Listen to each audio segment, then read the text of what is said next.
علم والا ہو گیا؟ کیا وہ مزدور جا کے مالک ہو گیا، کروڑپتی ہو گیا؟ نہیں، امام احمد رضا کا فاضل بریلوی جب عالم خیال میں ہم پوچھتے ہیں تو کہتے ہیں نادانوں، وہ اس سید زادے کو اس مزدور سید زادے کو مالدار بنانے کے لیے پالکی میں نہیں بٹھایا تھا، اس مزدور سید زادے کے مقام کو بڑھانے کے لیے میں نے پالکی میں نہیں بٹھایا تھا، بلکہ اپنے مقام کو بڑھانے کے لیے پالکی میں بٹھایا تھا۔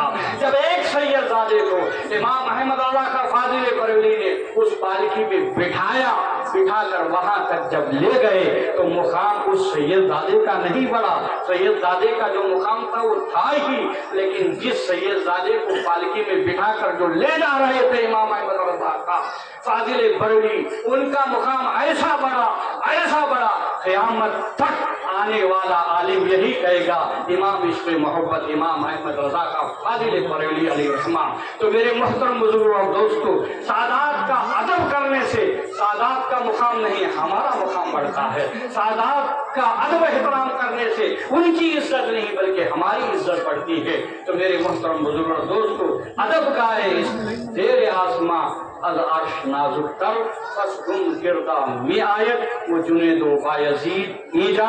کل پھر انشاءاللہ عزوجل اسی موضوع پر کل بھی بیان ہوگا، اور کل کے بیان کے لیے ایک نئے مقرر پیر طریقت بڑے گلزار ہاشمیت حضرت العلامہ مولانا سید محمد تنویر ہاشمی صاحب قبلہ تشریف لا رہے ہیں۔ آپ تمامی حضرت سے گزارش کی جاتی ہے کہ آئیے اور آل نبی اولاد علی ہیں، ان کے بیانات سے مستفیض ہوئیے، اور ان کا ادب و احترام کرنے سے ان کا مقام نہیں بلکہ ہمارا مقام بڑھتا ہے۔